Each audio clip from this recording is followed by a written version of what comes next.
नमस्कार दोस्तों, मेरा नाम है अंकुर और आज हम बात करने वाले हैं सैलरी निगोशिएशन के बारे में। स्पेसिफिकली मैं आपको इस वीडियो में बताने वाला हूँ कई सारे ऐसे दाव पेच, कई सारे ऐसे जो है ईमेल सैम्पल्स जिन्हें आप यूज़ कर सकते हैं अपने सैलरी निगोशिएशन के टाइम पर। सैलरी निगोशिएशन जो है अपफ्रंट मैं एक्नॉलेज करना चाहता हूँ, हो सकता है आपके लिए एक टेंस मोमेंट है, आप थोड़े से टेंस्ड है, आप थोड़े से हो सकता है आक्रोश में हो, आप हो सकता है थोड़े से वर्कड अप हो, क्योंकि ये एक रुपए पैसे की बात है, सामने वालों ने आपको एक ऑफ़र दिया है या पैसे की बात करनी है, ये एक अनकंफर्टेबल डिस्कशन होता है। Let's acknowledge it. लेकिन जो टिप्स, टेक्निक्स, तरीके मैं आपको बताऊंगा और जो ईमेल सैम्पल्स मैं आपको दूंगा वो आपकी काफ़ी मदद कर सकता है। दोस्तों, मेरा एक मिशन है जहां मैं 10 लाख लोगों की मदद करना चाहता हूं अपने करियर में आगे बढ़ने के लिए। इस मिशन में आप प्लीज़ मेरे साथ जुड़िए। अगर आप YouTube पर हो तो चैनल को सब्सक्राइब कीजिए, फेसबुक अन्य प्लेटफॉर्म पर हो तो लाइक कीजिए, लेकिन मेरे साथ प्लीज़ जुड़िए। दोस्तों, मैंने सैलरी निगोशिएशंस पर कई सारे वीडियोस बनाए हैं। आप इन वीडियोस को देखिए, उससे भी सीखिए। जैसे कि ऑफ़र मिलने के बाद निगोशिएट कैसे करें, उसका एक वीडियो आपने बहुत ज़्यादा अप्रिशिएट किया था। HR अगर सैलरी स्लिप्स मांग रहा है तो क्या करना चाहिए, ऐसे सिनेरियोस को मैंने ऑलरेडी कवर किया है। इन वीडियोस के लिंक मैं आपको नीचे डिस्क्रिप्शन में दे दूंगा। इस वीडियो में हम देखते हैं कि ईमेल पर सैलरी निगोशिएशन अगर आप करना चाहते हैं तो इन ईमेल्स को कैसे लिखना है। ये जो ईमेल कन्वर्सेशन होगा उसके प्रॉपर इंग्लिश टेम्पलेट्स मैं आपको देने वाला हूँ। फर्स्ट अप मैं आपको बताना चाहता हूँ कि मुझे सैलरी निगोशिएशन जो है ईमेल्स पर पसंद नहीं है। उसकी वजह आप समझ लीजिए। पहला तो देखिए कि जो सैलरी निगोशिएशन ईमेल पर होते हैं, ईमेल पर होने वाले सैलरी निगोशिएशन वो बहुत ज़्यादा ह्यूमन नहीं होते हैं। आपने कुछ शब्द जो है एक ईमेल पर लिखकर भेज दिया है और आप किस टोन में कह रहे हैं इस बात को, ये सामने वाला पता ही नहीं कर सकता, तो वो थोड़ी सी दुविधा हो जाती है। एंड ये प्रॉब्लम सबसे ज़्यादा कब बढ़ जाती है कि आपने सैलरी निगोशिएशन के लिए एक ईमेल को भेजा और उस ईमेल को जो भी व्यक्ति है उसने फॉरवर्ड कर दिया और 4 लोगों को कि देखो भाई ये कैंडिडेट निगोशिएट कर रहा है, क्या करना चाहिए बताओ। अब जिन लोगों ने कभी आपसे बात नहीं की है, कभी आपका नाम नहीं सुना है, आपका कभी चेहरा नहीं देखा है, आपका रिज्यूमे नहीं देखा होगा, वो आपका ईमेल पढ़कर अब सोचेंगे, डिसाइड करेंगे कि आप कैसे व्यक्ति हो, क्या ये निगोशिएशन सही लग रहा है, नहीं लग रहा है, क्या ये हमारे कंपनी के लिए व्यक्ति सही है। ये डिसीजन मेकिंग शुरू हो जाएगा। ये बहुत ही इम्पर्सनल हो जाता है। जो लोग आपसे कभी मिले नहीं हैं वो आपके बारे में सोचने लगेंगे। क्या इसके कोई मिटिगेशंस हैं? बिल्कुल। मैं इस ईमेल में जो अपने टेम्पलेट्स बताऊंगा इस वीडियो में आपको, उसमें मैं आपको मिटिगेशंस भी बताऊंगा कि इस सिचुएशन से कैसे बचे। लेकिन मैं आपको अपफ्रंट बता देना चाहता हूं, मेरे पिछले वीडियोस में मैंने आपको बताया है कि फ़ोन पर निगोशिएट कैसे करना है, उसे आप ज़रूर देखना। अब कुछ पॉइंट्स हम देख लेते हैं सैलरी निगोशिएशन के, basic points before we look at the templates. आपका निगोशिएशन जो है वो रियलिस्टिक होना चाहिए, पोलाइट होना चाहिए, और एक चीज़ आप याद रखिए, जो रिक्रूटर्स आपको हायर कर रहे हैं, आपसे बात कर रहे हैं, वो बहुत ज़्यादा मेहनत करते हैं। आपका एक प्रोफाइल इंटरव्यू स्टेज तक आना, इंटरव्यू प्रोसेस होना और फिर सैलरी तक बात आना, ये जो है बहुत लंबा प्रोसेस होता है। 100 कैंडिडेट्स को उन्होंने जो है फ़िल्टर किया। इन 100 कैंडिडेट्स से बात करने के बाद 10 लोगों का इंटरव्यू हुआ, 10 में से 5 लोगों का सेकेंड राउंड इंटरव्यू हुआ और उन 5 में से 2 लोगों को इन्होंने ऑफर दिया, उसमें से एक आप हो। उनकी लाइफ टफ है, वो बहुत मेहनत कर रहे हैं। दूसरी चीज़ आप जानिए कि आप जो निगोशिएट कर रहे हो, पैसे के अलावा भी कई सारी चीज़ें और निगोशिएट की जा सकती है, इसका आप ध्यान दीजिए। अब आप जब फाइनल अमाउंट निगोशिएट करेंगे, आप पहले जो ऑफ़र मिल रहा है आपको, वो ऑफ़र और उसके सारे टर्म्स को समझ लीजिए।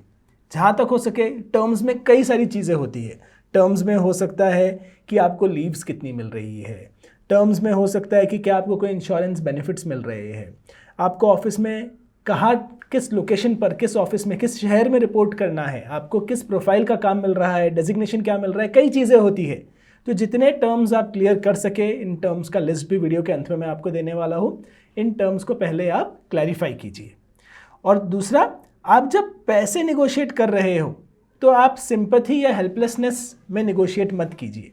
अगर आपको कि मुझे पैसे की ज़रूरत है, ज़्यादा दे दीजिए, या फिर प्लीज़ ज़्यादा पैसे दे दीजिए, तो इससे आप वीकनेस दिखा रहे हैं। आपको इस मोड से कभी भी जो है निगोशिएट नहीं करना है। पैसा कभी भी वीकनेस से आप निगोशिएट ना करें। जैसे ही आपको एक ऑफ़र मिलता है, जॉब ऑफ़र जिसमें कोई सैलरी मेंशन है, आपको हाजिर जवाब होना, आपको जल्दी से रिप्लाई देना, एक कुछ रिस्पॉन्स देना थोड़ा सा ज़रूरी होता है। ऑफ़र ईमेल में भेजते ही वो कॉल करने लगेंगे या कॉल पर ऑफ़र भेज के फिर आपको जो है ईमेल करेंगे कि कॉल पर बता देंगे क्या ऑफ़र आने वाला है ईमेल पर, फिर आप पे प्रेशर देंगे कि एक्सेप्ट कर लो, एक्सेप्ट कर लो, एक्सेप्ट कर लो। अगर आप जवाब देना बंद कर दे तो ये गलत होगा, क्योंकि क्या होता है, आपको सोचने के लिए समय चाहिए। हो सकता है आपके और भी कई जगह इंटरव्यूज़ चल रहे हो, आप उनके लिए वेट करना चाहते हो, तो जवाब नहीं देना एक ख़राब साइन होता है। तो सबसे पहला ईमेल टेम्पलेट जो मैं आपको दे रहा हूँ वो है बाइंग टाइम टू थिंक, कि अगर आपको कोई ऑफ़र मिला है तो है आप रिप्लाई करिए, सामने जो भी HR है, रिक्रूटर है, उनका नाम लिखिए एंड आप कह सकते हैं thank you so much for your job offer, do you mind if I take a couple of days to consider your offer and discuss the opportunity with my family. बहुत ही अच्छा रीज़न है ये कि मैं थोड़ा सा कंसिडर करता हूँ, सोचता हूँ, thank you for the offer, family से बात कर कर जो है I will get back to you soon. So ये हुआ आपका पहला टेम्पलेट। अच्छा लगा है? अब तक मेरी बातें अच्छी लग रही है? वीडियो को लाइक दबा दीजिए यार। तो चलिए अब हम देखते हैं सेकंड टेम्पलेट। अगर कोई आपको फ्लावर समझ के बहुत ही लो बॉल ऑफर दे दे, बहुत ही तुच्छा ऑफर दे दे, बहुत ही कम अमाउंट ऑफर कर दे, जो आपको लगता है यार ये तो इसने ना मुझे को कुछ समझ लिया है, ऐसा ऑफर आ जाए, तो उसका जवाब कैसे? देखिए बहुत लो ऑफर है, आप कोई चांस नहीं है कि एक्सेप्ट करने वाले हो। तो देखिए आप समझिए, हो सकता है कुछ जेन्युइन रीजंस हो जिसकी वजह से ऑफर कम आया हो, या हो सकता है कि वो आपको सच में फ्लावर समझ लिए है। आपको अपना फायर दिखाना है ईमेल पर, और उसके लिए ये है टेम्पलेट नंबर 2। सो आप जो है बताइए, अरे शालिनी जी या जो भी नाम है, आपकी कंपनी जो है seems like a great company, ये कंपनी जो है बहुत ही अच्छी अपॉर्चुनिटी मुझे दे रही है, जो मुझे इंटरेस्टिंग भी लगता है। ऑफर का जवाब जो है गुस्से में नहीं देना है, ओके? तो याद रखिए, जो आपको ईमेल टेम्पलेट है वो बड़े ही प्यार से हम लिख रहे हैं, लेकिन अपनी बात हम अच्छे से कन्वे करेंगे। So it offers me an opportunity to use my experience and grow at the same time as जो भी पोजिशन में आप ज्वाइन करने वाले हैं। अब आप आते हैं मुद्दे की बात पर। Thank you for extending an offer, it is somewhat disappointing. Clearly आपने कह दिया कि वो डिसअपॉइंटिंग है, as it seems much below what I have seen for similar roles in my research. कि भैया हमने तो भैया सिमिलर रोल्स का पूरा रिसर्च किया है, हमें पता है आपका ऑफर बहुत कम है। This is an exciting opportunity and my interactions with the company have been very positive. देखिए ये अपॉर्चुनिटी वापस बता रहा हूँ मैं, एक्साइटिंग है, अच्छा है, मेरे इंटरेक्शंस जो है पॉजिटिव रहे हैं, but I want to make sure that this move is a step forward for me in my career. कि भैया मेरे करियर में ये मूव है, ये जॉब लेना मुझे आगे लेकर जाना चाहिए, मेरे करियर में पीछे तो नहीं ले जा सकता ना। So are there improvements that can be made to this offer so that I can consider them. आपने मना नहीं किया है और आपने कहा है कि ऑफर इंप्रूव करो तो मैं कंसिडर करूँगा। एक तरह से इस ऑफर को आपने मना किया है, लेकिन जॉब को मना नहीं किया है। आपने जॉब को गले लगाया है, बोले जॉब मुझे दे दो ये, लेकिन ऑफर इंप्रूव करो यार, ये तरीका होता है। थैंक्स एंड रिगार्ड्स, अपना नाम लिखिए और फ़ोन नंबर लिख दीजिए कि अगर फ़ोन पर बात करनी हो तो आपका ऑब्जेक्टिव है जितने जल्दी हो सके ये डिस्कशन जो है फ़ोन पर चला जाए। आप एक लाइन और लिख दीजिए, I am happy to discuss this over a call with you. And call पर कैसे डिस्कस करना है वो तो मैं अपने पिछले वीडियो में आपको बता चुका हूँ। दोस्तों एक और बात, मैं बहुत ही जल्दी ज्वाइन बटन ओपन करने वाला हूँ। इस ज्वाइन बटन में बड़े कंपनीज़ के अच्छे समझदार हायरिंग मैनेजर्स, HRs, कई सारे लोगों के मैं इंटरव्यूज़ लूँगा और करियर रिलेटेड कई सारे इंपॉर्टेंट वीडियोस मैं आपके लिए बनाऊंगा। ये एक एक्सक्लूसिव ज्वाइन बटन होगा मेंबर्स के लिए, वो जब खुल जाएगा उसे आप कंसिडर कीजिए। अब हम देखते हैं ईमेल नेगोशिएशन में टेम्पलेट नंबर 3। टेम्पलेट नंबर 3 में हम देखेंगे ऐसा सिचुएशन जहां आपके पास एक दूसरा ऑफर ऑलरेडी है जो ज़्यादा सैलरी दे रहा है, हायर सैलरी दे रहा है। अब इस सिचुएशन में जो है आप कैसे रिस्पॉन्ड करें, आप कैसे उनसे कहें कि भैया दूसरा ऑफर ज़्यादा है, उसे मैच कर लो या बीट कर लो, तो उसकी बात कर लेते हैं। पहला तो देखिए आप थैंक यू कह दीजिए, thank you for offering me the position, and बता दीजिए कि आई एम एक्साइटेड टू वर्क विथ यू। बड़ा ही क्लियर है। अब देखिए यहाँ मुद्दे की बात से पहले अगर ये चीज़ आप कॉल पर कर सके ना तो थोड़ा क्लीन होता है। ईमेल पर आपने लिख दिया तो वो हमेशा रहेगा, अंदर कंपनी में फैलेगा, HR, हायरिंग मैनेजर सब देखेंगे, बातचीत बढ़ेगी। आप अगर फ़ोन पर ही बता दो पहले, फिर बताओ कि मैं क्या ईमेल पर लिख दूँ, तो ये थोड़ा सा एक जिससे भी आप बात कर रहे हो वहाँ फ़ोन पर डिस्कस करने के बाद ईमेल लिखो तो बेटर होता है।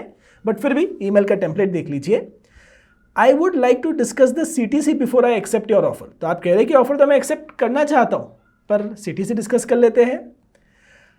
You are my first choice, आप बता दो कि आप मेरे पहले चॉइस हो। So while you are my first choice I have received another offer with a higher salary. क्या करें यार, किसी ने ज़्यादा सैलरी दे दी है। My interactions with you and team have been great. I am more interested to work with your team and would readily accept your offer if you could match my salary expectations. आप ये नहीं कह रहे हो कि उस salary को match करो, आप ये नहीं कह रहे हो कि ज़्यादा करो, आप मेरे एक्सपेक्टेशंस मैच करो, राइट? कि दूसरा ऑफर मिल चुका है, उसकी वजह से मेरे एक्सपेक्टेशंस आप समझिए। I understand that this amount, जो आपको दूसरा ऑफर मिला है, may be over your initial budget, but I hope you will see merit in my request. कि देखिए, मैं आपके साथ काम करना चाहता हूँ, इंटरव्यू अच्छा गया है मेरा, दूसरा मेरे को ऑफर दे रहा है, मेरे एक्सपेक्टेशंस को मैच कर लो, कुछ बढ़ा दो। I am confident that I will contribute greatly to your team and hope you can come to a mutually beneficial agreement. अब इस टेम्पलेट में स्पेसिफिकली मैंने डिमांड नहीं किया है कि मुझे वो सैलरी मैच करके दीजिए या बढ़ा के दीजिए। ज़्यादातर HRs पर अपने आप प्रेशर आ चुका है कि उन्हें अब बढ़ा कर देना है, लेकिन आप डिमांड नहीं कर रहे, आप बस बता रहे हैं कि क्या है। अब सामने वाला कंपनी जो है, हो सकता है कि इमीडिएटली मैच कर ले ऑफर या बढ़ा दे, या हो सकता है कि उस ऑफर से थोड़ा नीचे भी दे। वहाँ पर फिर आपको वापस कंसिडर करना होगा कि क्या आपको ये सच में कंपनी ज़्यादा पसंद है, रोल आपके लिए ज़्यादा फ़ायदेमंद है, वर्बली आप जो फ़ोन पर बात कर रहे हो उससे आपको ट्रायंगुलेट करके अपना आगे नेगोशिएशन जो है उसे बढ़ाना है। बट नेगोशिएशन जो है, आप बहुत ज़्यादा डिमांड करके कि इसको तो बीट करो, तो उसमें सामने वाले को डर ये होता है कि मैं अब ज़्यादा ऑफर दूंगा, अब ये वापस उस कंपनी के पास चला जाएगा और उस कंपनी को बोलेगा अब मेरे पास ज़्यादा ऑफर है। तो आपको ये चीज़ क्लियर करना है कि आप ऐसे शॉपिंग नहीं करेंगे, वरना जो है आप में इंटरेस्ट जो है कंपनी का इमीडिएटली चला जाएगा। अब हम देखते हैं template number 4, negotiating with skills. कि आप जो है, जो भी ऑफर मिला है उसे काउंटर कर रहे हैं। आपने पहले टाइम मांग लिया था पहले टेम्पलेट में, जब आप अब रिप्लाई कर रहे हैं, आप अपने स्किल्स बता रहे हैं, अपना एक्सपीरियंस बता रहे हैं, उसे बेचकर जो है सैलरी को निगोशिएट कर रहे हैं। So dear Prasanna, I have been considering your offer and everything sounds good. कि भैया टर्म्स वगैरह सब सही है, कंपनी अच्छी है, although I would like to discuss the salary component. लेकिन सैलरी की बात कर लेते हैं। I think I am particularly good match for this position where I would add significant value to your company. Company का नाम लिख दिया है मैंने यहाँ, फ्रॉम डे 1, कि मैं तो जॉब में आते ही मेरे एक्सपीरियंस की वजह से या मेरे स्किल्स की वजह से आपके लिए एक अच्छा एसेट हूँ। आई हैव स्ट्रॉन्ग बैकग्राउंड, यहाँ पे मैंने लिखा है एनालिटिक्स बैकग्राउंड, क्योंकि एनालिटिक्स रिलेटेड ये जॉब पोस्टिंग है। लेकिन आपका जो स्किल है वो बोल सकते हो, वीडियो एडिटिंग हो आपका स्किल, वीडियो मेकिंग हो आपका स्किल, सॉफ्टवेयर प्रोग्रामिंग हो आपका स्किल, जो भी आपका स्किल है, and relevant experience in an internship. तो ये जो मेरे पास स्किल्स है वो एक इंटर्नशिप में या कॉलेज में या पिछले जॉब में जहाँ भी आपको मिला है वो आप लिखिए, वो मेरे पास है।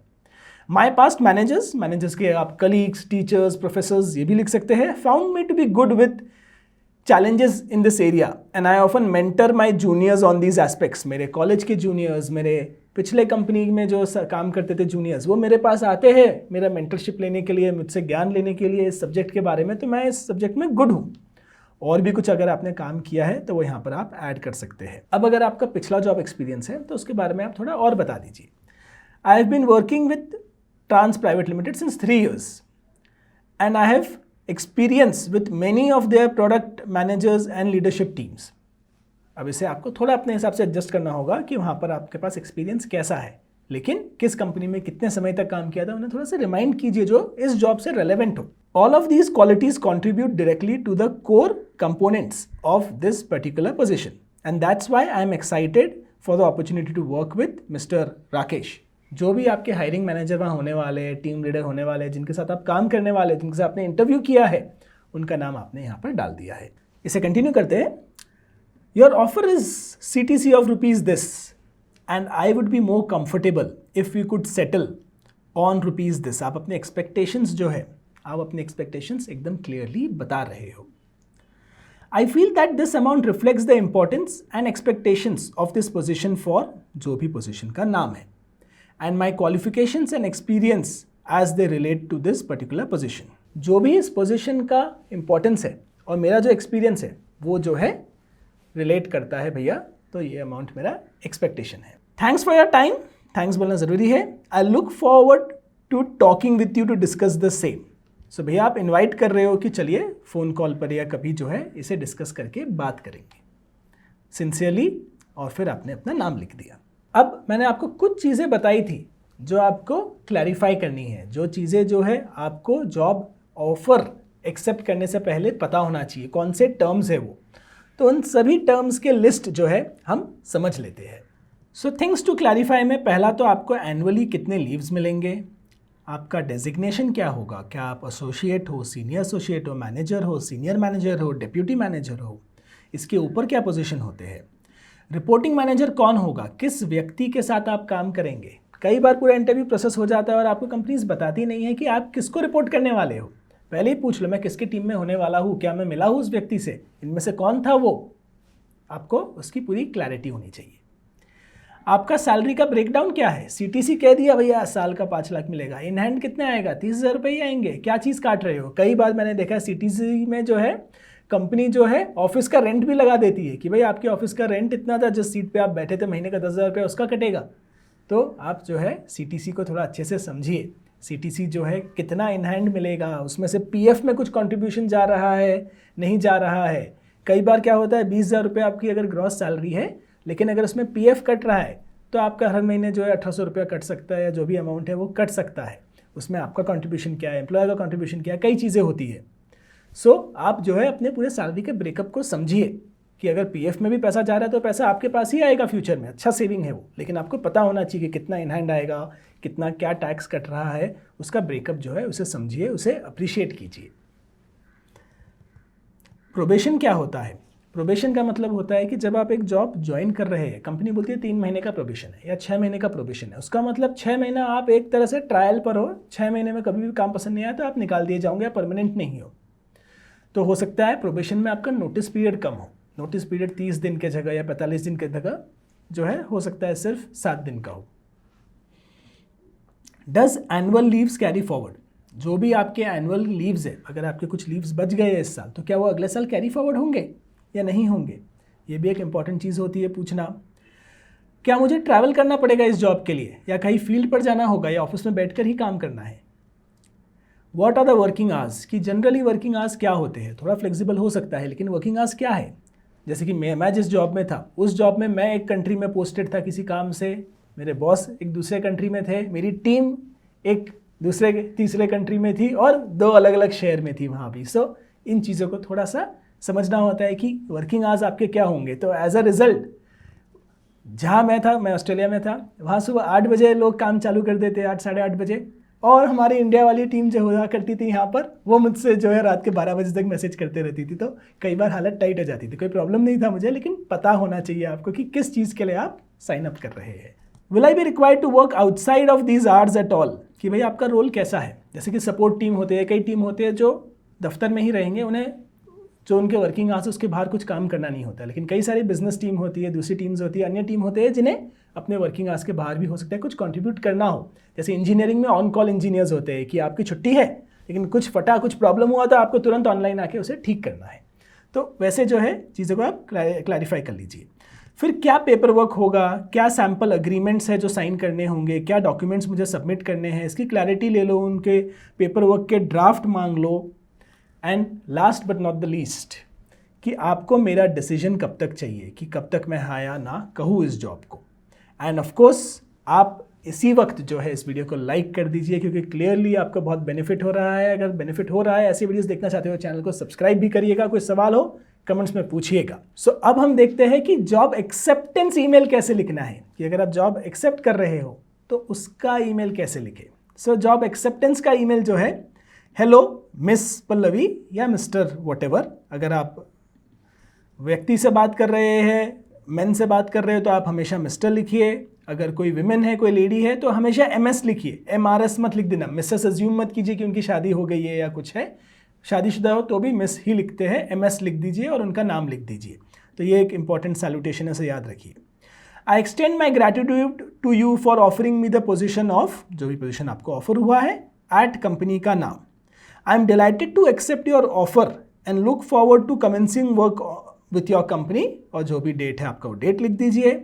द ऑफर लेटर रिसीव्ड, आप कंफर्म कर रहे हैं कि जो आपको ऑफर लेटर मिला है इसमें जो टर्म्स है, जो अमाउंट्स है, जो सैलरी मेंशन्ड है, वो आप जो है एक्सेप्ट कर रहे हैं वो, सो यहाँ पे लिखा है हमने they are in line with my expectations and I am excited to make the most of this opportunity. फिर आप पूछ रहे हैं kindly let me know if there is any information or documents that I have to submit to you.